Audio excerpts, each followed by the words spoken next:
Good morning বন্ধুরা, এখন বাজে সকাল 9:30টার মতন। আর এখন থেকে আমি আমার ব্লগটা স্টার্ট করছি। তো এই যে মিষ্টিকে নিয়ে এখন স্কুলে বেরোচ্ছি।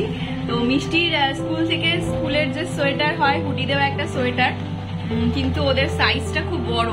তো সেজন্য ম্যাডাম বললে এবছর বাড়ির মানে যে কোনো সোয়েটার পরে আর কি আসুক, নেক্সট ইয়ার থেকে ও তাহলে অন্য মানে স্কুলের যে সোয়েটার সেটা পরে আসবে। তো সেই জন্য আগের দিন মিষ্টির জন্য যে উইন্টার শপিং করেছিলাম তার মধ্যে থেকে একটা সোয়েটার ওকে পরিয়েছি। মাম্মা না, খোলে না খোলে না। আর আজকে অনেক দিন পর মিষ্টি স্কুলে যাচ্ছে। আগের সপ্তাহে পুরো সপ্তাহটাই মিষ্টিকে স্কুলে পাঠাইনি, মানে একদম সোম থেকে শুক্র পুরো বাড়িতে ছিল, কারণ নতুন নতুন ঠান্ডাটা পড়ছিল আর একটু সর্দিও হয়েছিল। তো সেজন্য আর স্কুলে পাঠাইনি। আজকে সোমবার থেকে আবার যাচ্ছে, আর এই কয়েকদিনের মধ্যেই তো আবার ছুটি পড়ে যাবে। তাহলে চলুন ব্লগটা শুরু করা যাক। আর সামনে বাইকটা, হাজবেন্ডের বাইকটা স্টার্ট দেওয়া রয়েছে, সেজন্য একটু আওয়াজটা আসছে। তো চলুন ব্লগটা শুরু করা যাক। আশা করছি আপনাদের স্কুলে টিফিনে দিচ্ছি বয়েলড এগ আছে, কমলা লেবু আছে আর বিস্কিট আছে। এই বিস্কুটটা মিষ্টি খেতে খুব ভালোবাসে। চলো, এই ডায়েরিটা দিতে হবে, তাই তো? এটা চেনটা টেনে দাও, এইদিকে টানো না, এইদিকে। এটা কেমন ছিঁড়ে যাচ্ছে। চলো, এই দেখো টুপি খুলে ফেললো মাম্মা। চলো মাম্মা, তাহলে বেড়ানো যাক। চলো।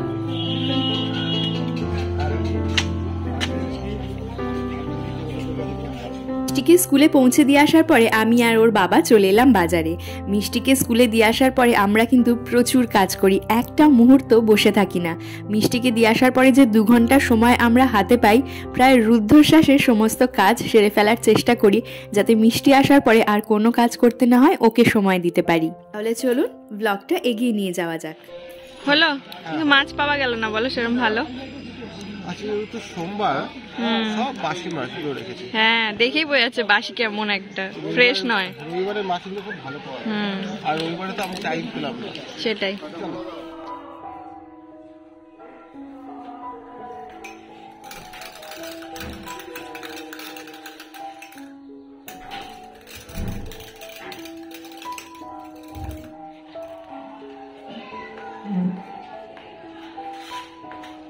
হাজবেন্ড কিন্তু আমাকে প্রচুর হেল্প করে।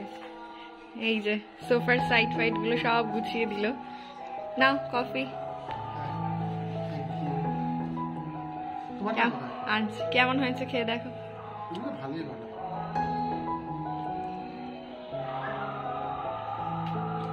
ভালো আছে। আমাদের এই জানলাটা দিয়ে প্রচুর হাওয়া আসে। মিষ্টি এখন বাড়ি নেই, ওই জন্য এই জানলাটা খুলে দিলাম, নাহলে ওইখানটায় গিয়ে উঠে বসে আর প্রচন্ড হাওয়া আসে, ঠান্ডা লেগে যাওয়ার সম্ভাবনা থাকে। তো সেজন্য ও এখন নেই বলে এটা খুললাম।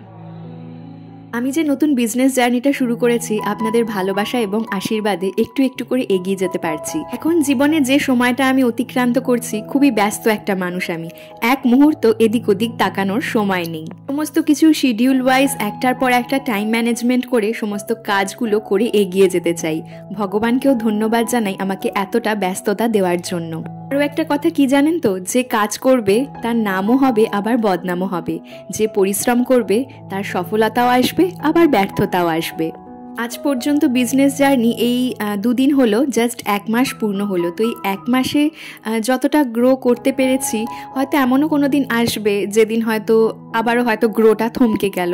তবে সেদিনকে কাজ করা থামাবো না, কাজ শুধু করে যেতে চাই। কাজের মধ্যে যে আনন্দটা রয়েছে, সে যে না কাজ করে সে বুঝবে কি করে, তাই না? আপনারা অনেকেই আমাকে হোয়াটসঅ্যাপে মেসেজ করেন, আমার বিজনেস নাম্বারটা পাওয়ার পরে অনেকেই ফোন করেন। ম্যাক্সিমাম টাইম ফোন করে যেটা জিজ্ঞেস করেন বাচ্চাদের ব্যাপারে, এবং জিজ্ঞেস করেন আমি সমস্ত কিছু ম্যানেজ করি কি করে। আমি আপনাদের প্রত্যেককে একটাই কথা বলি, আমার জীবনে রিলস এবং সিরিয়াল এই দুটো দেখার একদমই সময় নেই। রিলস এবং সিরিয়াল দেখাতে আজকালকার মানুষ কিন্তু প্রচুর সময় নষ্ট করছে। আমার মনে হয় যদি ফাঁকা সময়ও থাকে, রিলস এবং টিভি সিরিয়াল দেখার থেকে কিছুটা সময় বই পড়ে কাটানো ভালো। এই যে দেখতে পাচ্ছেন, আমার টাইম ম্যানেজমেন্টের আরেকজন সাপোর্টার হলো আমার হাজব্যান্ড। ও যদি যদি না থাকতো কোথায় টাইম ম্যানেজমেন্ট আর কোথায় কাজকর্ম ব্যস্ততা সব পড়ে থাকতো। আর আমার আরও একজন বড় সাপোর্টার হলো আমার মম। সবটা তো ভিডিওতে তুলে ধরা সম্ভব নয়, সবটা আমি ভিডিওতে তুলে ধরতেও চাই না। মম যদি সাপোর্ট না করতো তাহলে সত্যি কথা এতটা দূর আসার সাহসই করতাম না। আমার জীবনে চলার পথে আমি যদি একজন যোদ্ধা হই, আমার হাজবেন্ড এবং মম হলো আমার সহযোদ্ধা। মিষ্টিকে দিয়ে আসার পরে প্রচুর কাজ করলাম, এর মধ্যে কিন্তু আমি স্নানটাও কমপ্লিট করে নিই, কারণ ও আসার পরে আবার ওকে রেখে স্নান করতে যাওয়াটা একটু প্রবলেম হয়ে যায়। তো সেজন্য আমি এই যে স্নান কমপ্লিট করে নিয়েছি, একদম তৈরি হয়ে নিয়েছি, এরপর মিষ্টিকে আনতে যাব। মিষ্টিকে আনতে যাওয়ার সময় অদ্ভুত একটা আনন্দ হয়, এই একটা নতুন আনন্দ, জানেন তো। মিষ্টিকে স্কুলে ভর্তি না করলে এই আনন্দটা ফিল করতে পারতাম না, যে ওকে আনতে যাওয়ার যে আনন্দটা, ওকে আবার বাড়িতে নিয়ে আসবো, আবার সেই নতুন করে দিনটা শুরু হবে ওর সাথে। ম্যাডামরা মিষ্টির ব্যাপারে ভীষণ প্রশংসা করে, যাই হোক প্রশংসাগুলো আর ফুটিয়ে তুলতে চাই না। চলুন, এই যে রেডি হয়ে গেছি, এরপর যাওয়া যাক মিষ্টিকে আনতে, দেখিও কি দুষ্টুমি করেছে।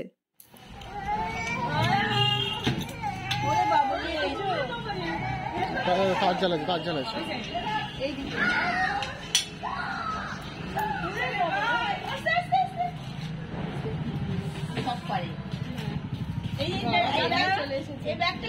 কি বলছে?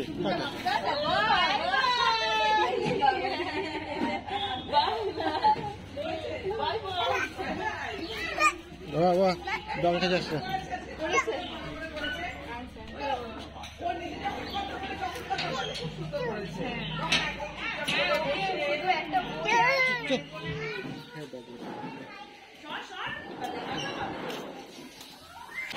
চলো মাম্মা ছুটি। এটা তোমার না, এটা তো। চলো মাম্মা ছুটি ছুটি, চলো বাড়ি যাবো। মিষ্টি স্কুল থেকে আসার পরে কিছুক্ষণ খেলাধুলা করে, তারপর ওকে স্নান করিয়ে দিই এবং স্নান করানোর পরেই খাইয়ে দাইয়ে ওকে ঘুম পাড়িয়ে দিই। তো ওই যে ওই সময়টা ঘুমায়, ওই সময়টা আমি আরও কিছু কাজ এগিয়ে নিই, যেরকম এই কিচেন রিলেটেড যদি কোনো কাজ থেকে থাকে, বা ক্লিনিং রিলেটেড, আর স্পেশালি আমার বিজনেসের প্যাকেজিং রিলেটেড, বা আপনারা যখন কোনো অর্ডার করছেন সেই রিলেটেড, বা আমার ভ্লগ রিলেটেড। সবজি বাজার করার সাথে সাথে মিষ্টির জন্য অল্প কয়েকটা ফলও নিয়ে এসেছিলাম। তো এই যে আদা, পেঁয়াজ, রসুন যা যা ছিল এটা একটা ঝুড়ির মধ্যে রাখলাম, বাকি সবজিগুলো ফ্রিজে রাখবো। আর এখানে একটা রাঙা আলু, একটা দুটো রাঙা আলু বাইরেই রাখলাম মিষ্টির জন্য, কারণ নেক্সট দিন খিচুড়ি করার সময় এই রাঙা আলু দিয়ে খিচুড়ি করব। ফলের মধ্যে কোনো ফল যদি মিষ্টি পছন্দ করে সেটা হচ্ছে কলা আর কমলা লেবু। মৌসম্বিটা আমি সাধারণত ওকে জুস করে দিই, অরেঞ্জটা এখনও জুস করে দেওয়া হয়নি, কারণ লাস্ট টাইম যে কমলা লেবুগুলো এনেছিলাম বেশ টক ছিল, আর খুব টক থাকলে বাচ্চারা খেতে চায় না, আর চিনি মিশিয়ে দেওয়াটা তার থেকে না দেওয়াই ভালো। তো সেই জন্য একটু মিষ্টি লেবু আনলে তখন আবার ওকে রস করে দেব। আর এখানে পাবদা মাছ নিয়ে এসেছিলাম, কিছুটা এগিয়ে আসার পরে একটা বাজারে দেখলাম পাবদা মাছটা বেশ ফ্রেশ আছে, তো সেখান থেকে নিয়ে নিলাম। সবজি, মাছ, ফল বাজার করার সাথে সাথে মুদি দোকান থেকে আরও কয়েকটা শুকনো জিনিস নিয়ে এসেছি, যেগুলো মিষ্টির জন্য আমার ভীষণ প্রয়োজন ছিল। যেরকম বাড়িতে যে সমস্ত ওর জন্য খাবারগুলো আমি তৈরি করে রাখি, সেগুলো তৈরি করে রাখার জন্য কয়েকটা জিনিস আমার খুব দরকার ছিল, যেরকম সুজি, চিড়ে, তার সাথে মুড়ি, ছোলা, এই সমস্ত জিনিসগুলো।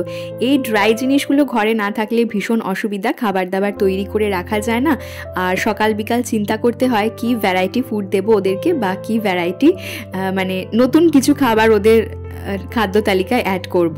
তো এখানে মুড়িটা আমি গুঁড়ো করে রাখছি। মুড়ি মাখানা গুঁড়োটা মিষ্টিকে আমি প্রায় দিই, এটা ও খেতে পছন্দ করে এবং সত্যি সত্যি খুব হেলদি। মাখানা তো খুবই হেলদি আমরা জানি। তো এখানে এই যে একটা পাউডার তৈরি হয়ে গেল। এছাড়া ছোলাটাও আমি গুঁড়ো করে রাখবো, ছোলার সাথে একটু মুড়িও গুঁড়ো করে রাখবো।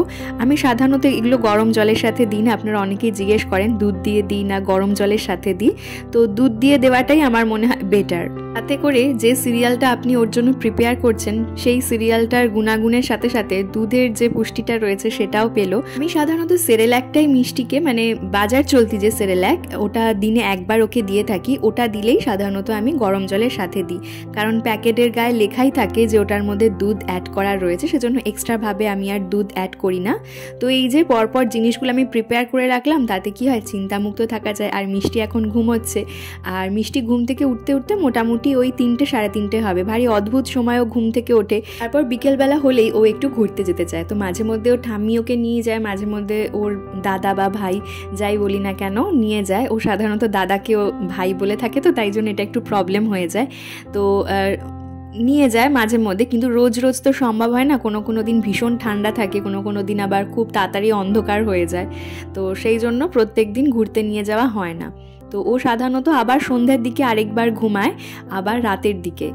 আর রাতে ওর ঘুমোতে ঘুমোতে মোটামুটি 10:30 11টা মতন বাজে। সন্ধ্যায় কখন ঘুমোতে যাচ্ছে বা ঘুম থেকে উঠছে তার উপরই ডিপেন্ড করছে।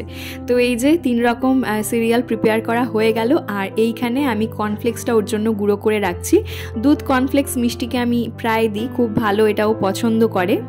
বেশিরভাগ দিনই আমি মিষ্টিকে দুধ রুটি দিয়ে থাকি, তবে আজকে সবজি বাজার করার সময় সমস্ত কিছু একটু বেছেই এনেছি, যাতে মিষ্টিকে একটু চিকেন স্যুপ রাতে করে দিতে পারি। তাহলে চলুন আপনাদের সাথে চিকেন স্যুপের রেসিপিটা শেয়ার করা যাক।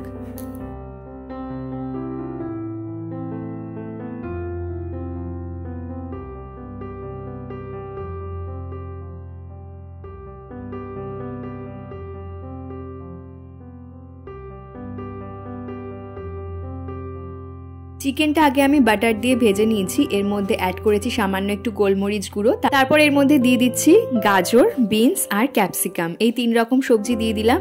দিয়ে সবকটাই একটু ভালোভাবে নাড়াচাড়া করে নেব। তারপর এর মধ্যে অ্যাড করে দেবো পরিমাণ মতন লবণ আর দিয়ে দেবো জল। স্যুপে জল দেওয়ার ক্ষেত্রে আমি সাধারণত গরম জলটাই ব্যবহার করে থাকি। আর এরপর আমি 3 থেকে 4টের মতন হুইসেল দিয়ে নেব। তো এখানে চিকেনটা একদম বয়েল হয়ে গেছে। এরপর এটা আমি বোলের মধ্যে নিয়ে নিচ্ছি। এই যে মিষ্টির জন্য রাতের চিকেন স্যুপ একদম রেডি। এই শীতকালে বাচ্চাদেরকে রাতে এটা করে দিতে পারেন, ভীষণ পছন্দ করবে। আর যদি পুরোটা খেতেও না চায়, অন্তত যদি স্যুপটাও খায় তাতেও কিন্তু অনেক ভালো। তাহলে ভিডিওটা দেখতে দেখতে যারা একদম শেষ অবধি চলে এলেন, আশা রাখবো ভিডিওটা হয়তো তাদের একটু হলেও ভালো লেগেছে। যদি ভালো লেগে থাকে তাহলে চ্যানেলটা সাবস্ক্রাইব করে দেবেন। কেমন লাগলো অবশ্যই কমেন্ট সেকশনে জানাবেন। আর আপনার করা একটা লাইক আমাকে নেক্সট ভিডিও বানাতে অনেক অনেক বেশি মোটিভেট করবে। তাহলে আজকের ভিডিওটা এখানেই শেষ করছি। ফিরবো নতুন ভিডিও নিয়ে। ভালো থাকবেন, সুস্থ থাকবেন। ধন্যবাদ।